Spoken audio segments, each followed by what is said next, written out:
Next in the show, I'm delighted to say that we're joined by Timeform's chief correspondent, Jamie Lynch. Jamie, welcome to the show. Thank you very much, Lydia. I am currently cowering in a bunker in Timeform House in fear of Laurie Williamson driving up to Halifax and venting his obvious frustration.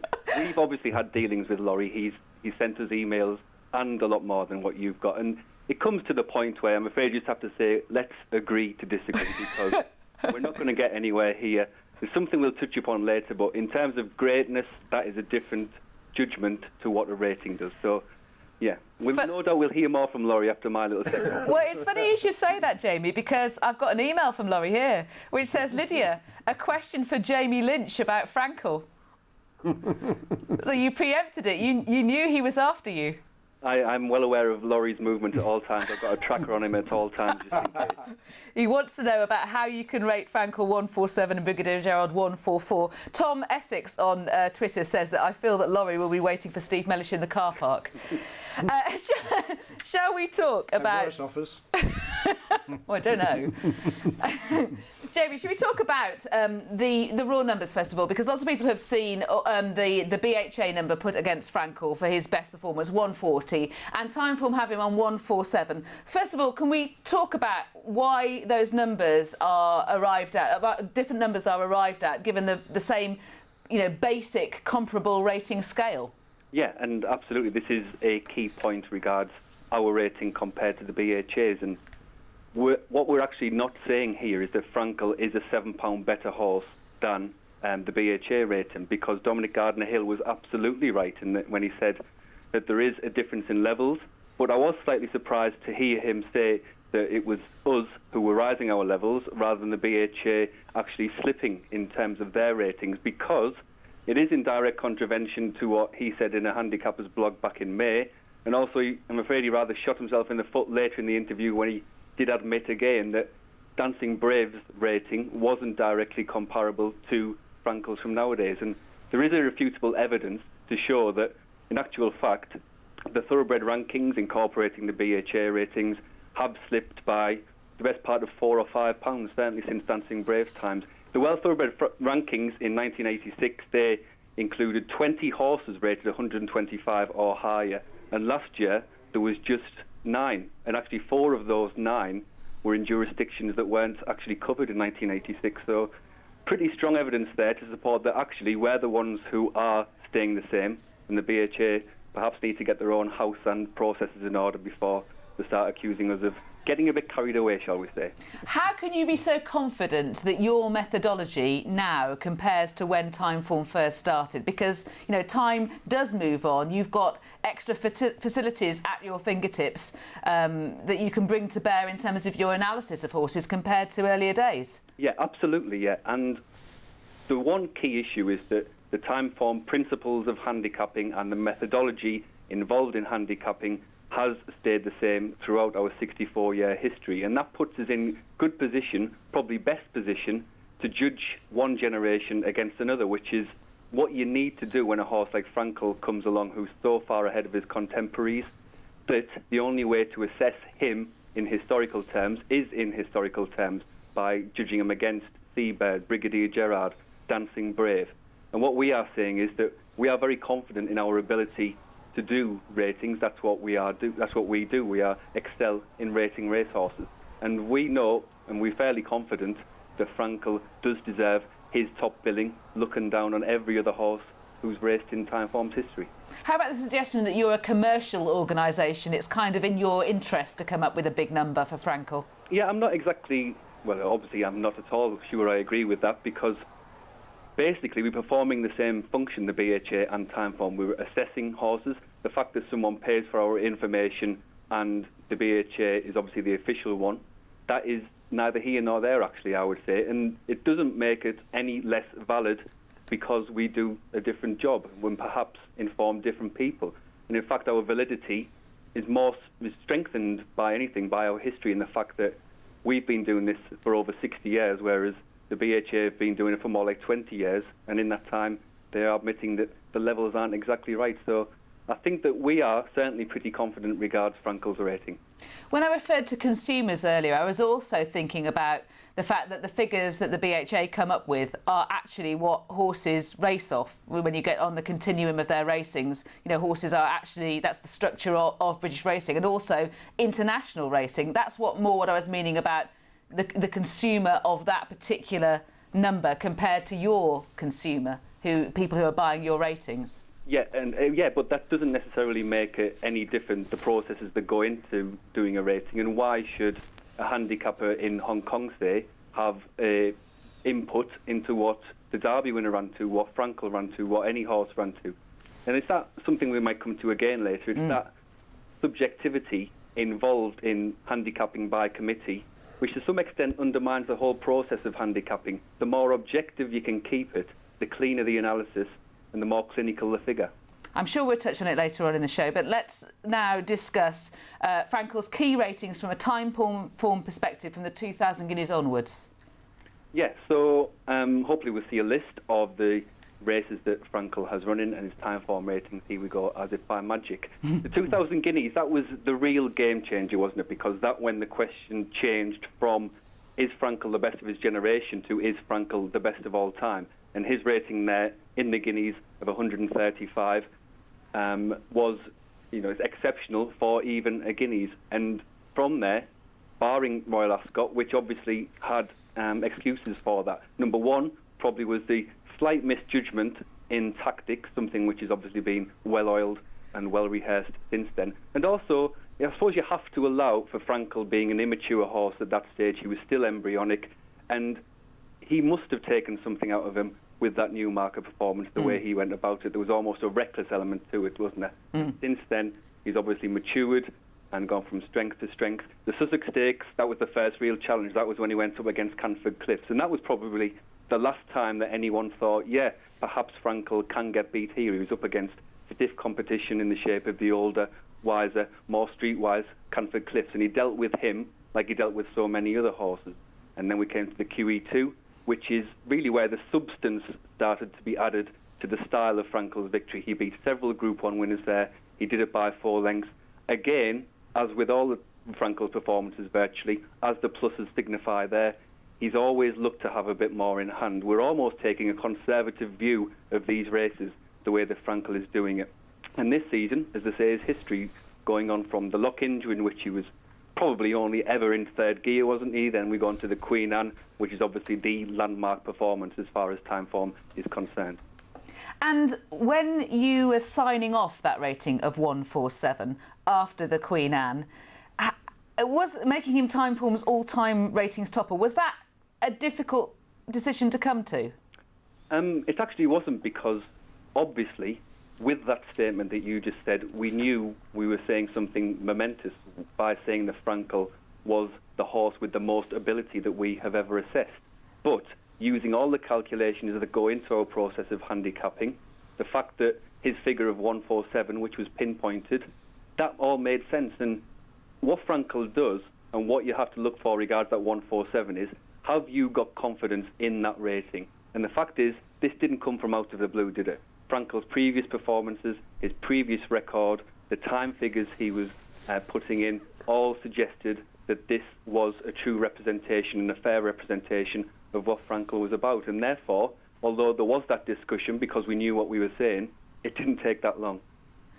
And then if we finish with his career, we'll return to the Queen Anne and discuss the nuts and bolts in a moment. The Sussex Stakes and the International? Yeah, the Sussex Stakes was just a very routine win, wasn't it? That was just passing time. And the Jumpmont International is probably, for most people, the most memorable performance by Frankel.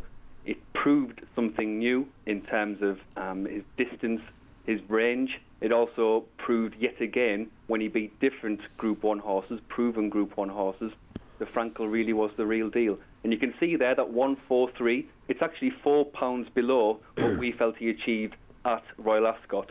But as you and Steve and probably everyone who saw that York race thought, could Frankel have found that extra length, that extra £4, if he'd have been driven out earlier, or if he'd have been driven out at all? And I think the answer there is overwhelmingly yes. So Timeform believes that Frankel is actually probably equally capable over an extended 10 furlongs as a mile? Yeah, I think that is true. And something else obviously you talked earlier about the developments in analysing horses and horse performances. Sectional times is another thing, another great tool that we now finally, probably overdue, have in Britain. And that is another area in which you back up. We learned something about the mechanics of Frankel from that. And what you do know from the sectional times analysis is that even over a mile, Frankel was slowing down so much slower, if that makes sense, than the other horses in the field. He's packed full of stamina, this horse. It's not just speed. You could see that at the end of York. And that's perhaps, it's a bit of a shame. Again, we talk about legacy, we talk about greatness. It's a bit of a shame that we might not see him over 12 furlongs. Yeah, that certainly seems to be the case at the moment. Let's take a look at your Hall of Fame, your historical Hall of Fame, that immediately after the Queen Anne, you decided to place Frankel at the top of that podium. At the start of the year, he was rated behind Seabird, Brigadier Gerard and Tudor Minstrel. That's right, isn't it? That's right, yeah. But the strong suspicion was, even amongst us, and probably amongst most racing enthusiasts, was that Frankel did have a bigger and better performance in him as a 4-year-old, and that's proved the case not once but twice, given that York run. I suppose one thing looking at that ratings is something that we go back to perhaps about the almost sensationalism involved in the rating, is that look at how rarely a horse surpasses 140. It's 40 years since Timeform rated a horse above 140. The last one was obviously Brigadier Gerard in the same counterpart as Mill Reef, and Frankel has taken a long time, or proved history has taken a long time to get another horse. These superstars reveal themselves. To a large extent, they put themselves on the map, and that's very much what Frankel has done here. And it just, you look at that there, and I personally, and we at Timeform, are very happy and very confident in that rating to have him above Seabird, Brigadier Gerard, Tudor Minstrel. As great as they are, and as much as Laurie loves him, we do believe that the processes involved and that's gone into rating Frankel, he does deserve that figure, probably at a minimum. How many of those horses have delivered a performance of 140 or above more than once? It's something that we need to do more research in, because you're involved in how much extra is the horse worth over that. But what you can say categorically is that none of them did them as much times as what Frankel has done. Right. Bearing in mind the value of the extra that Frankel has been worth when he's won these races, he's done it 6 times. He's run to 140 or more 6 times in his career, and obviously none of those can match that. And on a very base level, on a very strict interpretation, he's been beating, or some would argue, lesser horses, but he's been beating them by further over a shorter distance. And that in itself is almost proof positive, if it was needed, that, yeah, this is a really solid rating. OK, let's have a look at the breakdown of the Queen Anne and how you arrived at the number of 147. And Laurie, about your email, you can listen up here. Yeah, so this is a graphic of this is the result of the Queen Anne in Timeform terms. So it's not in length, it's in distances beaten. And I suppose this is another key point we come to, whereby we differ from the BHA, and that comes into the pounds per length scale. What we do, what we also factor in, is the overall time of the race, because naturally, and this is more or less elementary physics, the faster a race is running, the more value and the more worth a second has, and therefore a pound has. So looking at that scale, we say that Frankel on that day was a £29 better horse than Celebration. On the BHA scale, which is use a rigid one to do with the distance and distance alone, it's only £25. So that is some explanation, A, of how we arrived at that 147 and the relationship between these horses. Now, the relationship between these horses isn't the reason why Frankel is rated 147. That is to do with the historical context of the race. What does it normally take to win a Group 1, to be placed in a Group 1 and this specific race? And also, crucially, the recency. What do we expect of these horses beforehand? The prior race there, you can see on the right-hand side, these horses were that good, at the least, coming into the race. It's not because, that's not the reason why Frankel is rated 147, but it does give you confidence that that figure is appropriate and is applicable. You're asserting that rating Frankel as a byproduct of other horses' performances, such as that's the methodology that is pursued by the BHA, is flawed. Why is historical data of what's needed to win a certain race is any more valid? Because there are horses that aren't there. Yeah, because you need that historical data in order to put in context where you should place this race, just to get the true representation for it. Why just use the evidence of one chapter when you can use the evidence of the whole book?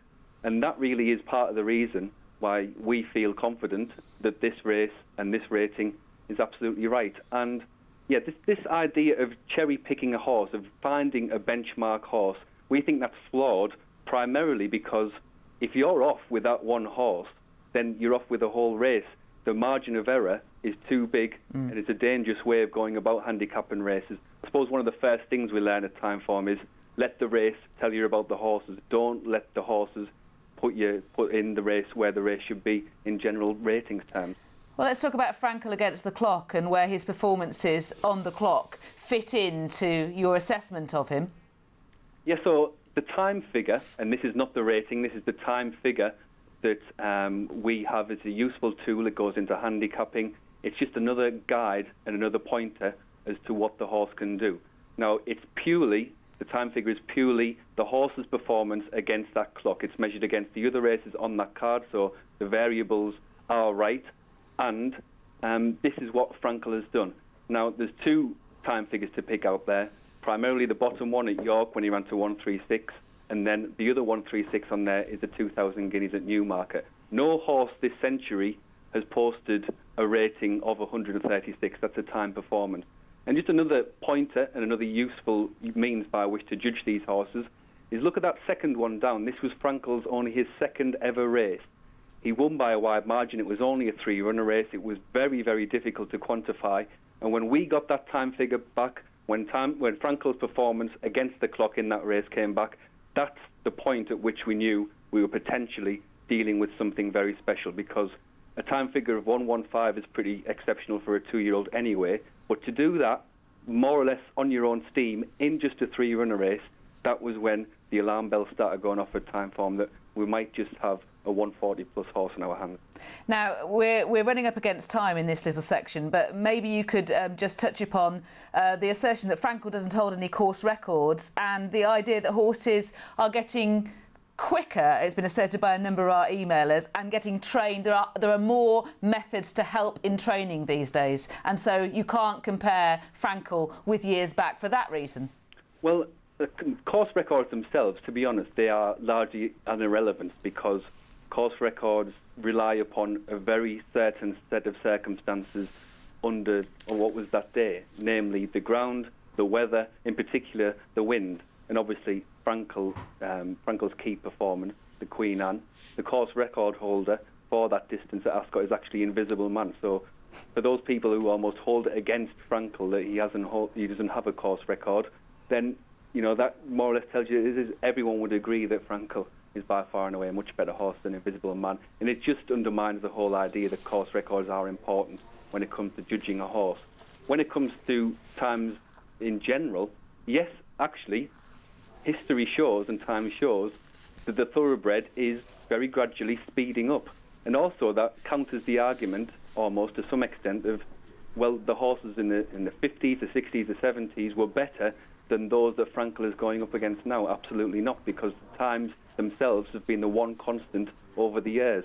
And that is one area in which you can judge, not something that we use per se, but it's just another example of saying that, hang on a minute, the horses that Frankel is beating now, destroying and demolishing now, are Group 1 horses would be in any other era. Well, let's look at those Group 1 or Grade 1 horses that Frankel has beaten in his career and look at that graphic with one eye on his test on Saturday when he comes up against Sirius des Aigles, who you have on 133.